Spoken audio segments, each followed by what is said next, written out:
Hi, everyone. So we're going to take some notes on trade in East Africa, what that society was like, and how the introduction of international trade and the religion of Islam changed that space. So the first couple of questions are based on your homework.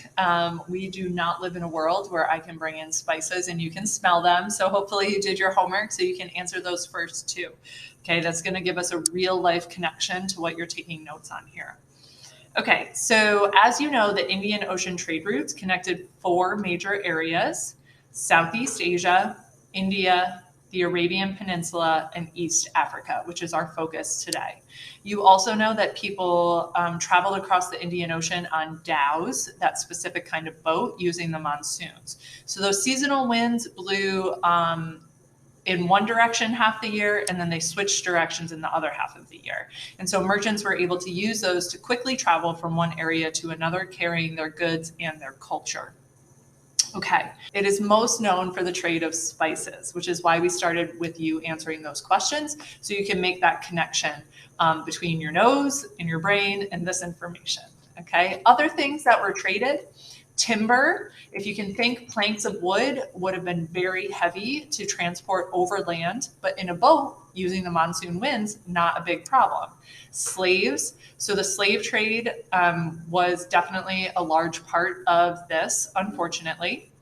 Gold. So it would be mined in Central Africa and then brought to the coast in East Africa and traded using dhows. Again, it's heavy, but it can move.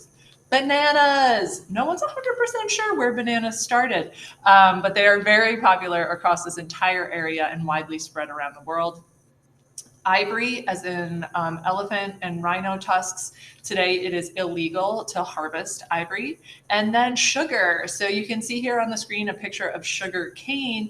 This is when humans develop granulated sugar. So the way that you buy sugar in the store, like in a bag and it looks like crystals, that method, that process of turning sugar cane, heavy, sharp sugar cane, into a bag of sugar develops around this time. And so it's much more easily transported and becomes very, very popular, as you can imagine. Okay. As we know, religion was also spread. The religion of Islam, of course, spreads down the coast of East Africa. As people converted, other changes occurred. This should not be news to you, right? So more people learned how to read and write. The fancy word for that is literacy. Remember, as people converted to Islam, they were supposed to read the Quran in Arabic, and so they had to learn Arabic. They had to learn how to read Arabic. Because of that, languages were also influenced. So the language of Bantu is a whole family of sub-Saharan, so south of the Sahara, cultures that spoke a version of Bantu. When that was combined with Arabic, we get the language of Swahili. Swahili is also the name of the people that lived in this part of the coast that's highlighted in green.